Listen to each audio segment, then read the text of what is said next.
আমাৰ আজি যিটো হেল্থ কেম্প পাতিছোঁ ইয়াত ECRDৰ তৰফৰ পৰা, এইটো হেল্থ কেম্প আমি স্পেচিয়েলাইজ হেল্থ কেম্প বুলি কওঁ।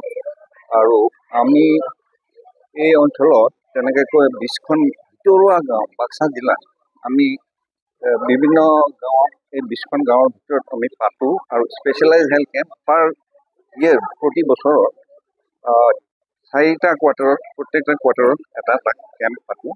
আমি স্পেচিয়েলাইজ হেল্থ কেম্প বুলি সেইকাৰণে কওঁ যে আমাৰ যিটো ফেচিলিটি আছে, আমাৰ যিটো ছাৰ্ভিচ, সেইটো হ'ল general health care service. General practitioner আমাৰ মেডিচিনৰ ডাক্তৰ থাকে, কিন্তু স্পেচিয়েলাইজ হেল্থ কেম্পত আমি আৰু বেলেগ বেলেগ স্পেচিয়েলিটিৰ ডক্তৰো আনো আৰু তেওঁলোকৰ গ'লে এই পেচেণ্টসকলক চাব লাগে।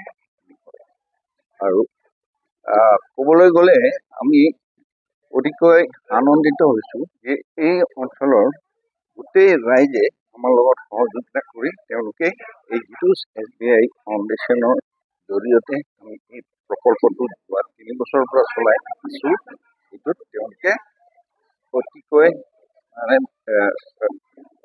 ফেচিলিটিখিনি উপলব্ধ কৰিছে আৰু তেওঁলোক লাভৱান হৈছে। গতিকে মই সেইটোকে ক'ব খোজোঁ that this is a project which is being successfully run.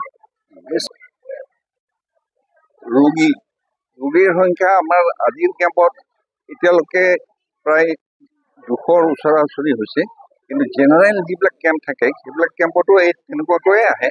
কিন্তু ইয়াত আজি এটা কথা কি, এই যিখিনি বিশেষজ্ঞসকল আহিছে তেওঁলোকে হেৰিখিনি উপলব্ধ হৈছে।